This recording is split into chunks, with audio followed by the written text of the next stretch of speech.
Hello, my friends, and if you've noticed, Miss Cait has her purple on because today we are talking all about the color purple. Well, not just about the color purple, but about someone who is really cool in the Bible who helped make purple cloth. We're going to learn more about her and more about our friend Paul that we learned about last week. Let's go! Okay, my friends, we had just left Paul. Paul had just been healed by Jesus, remember? Jesus healed Paul's heart, his sight, and changed Paul's name from Saul to Paul. Now, Paul wanted to tell everyone about what Jesus had done for him and done for all of us on the cross. So he went back to Jerusalem. At first, people were a little afraid of him. Remember, this was a bad dude. He was putting people in jail for following Jesus and even to death. And so some people ran away from him. But eventually, they came around to see that Paul had really changed.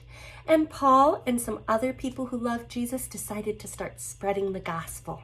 And it was on the move, although it wasn't always easy. Some really bad things happened to Paul. You know, he got stoned almost to death. And some other terrible things happened to him.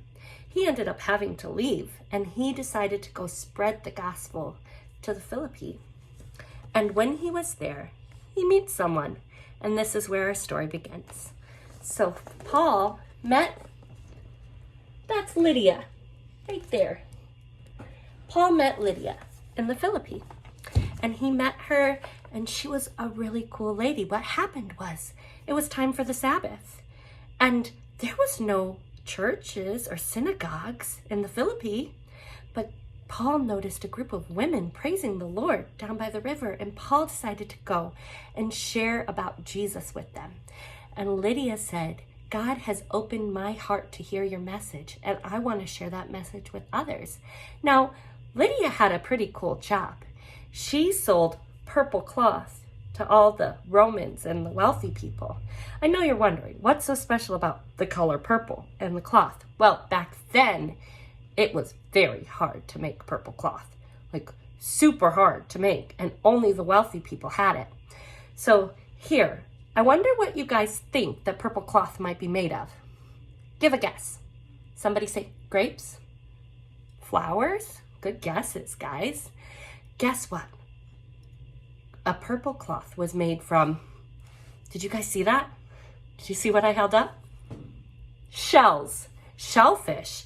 Purple cloth was made from a very specific type of shellfish. Now, I don't think this one actually is. This is just the shell I had at home. But they had to smash them and extract this dye from these shells. It took lots and lots, probably hundreds of thousands of shells to make a single piece of purple cloth. It took a lot of work and energy, and that's why it was so expensive. But Lydia made it. And now Lydia had just met Paul, had become baptized, and wanted to follow Jesus as well and tell everyone about him. And Paul said, why don't you keep this ministry going, keep this church going, and as people come, wealthy people, Romans, and everyone comes and buys purple cloth from you, that's a great opportunity to share about Jesus. We got to remember there's always an opportunity to share with someone about Christ. And sometimes we don't have to just use our words to share about Christ.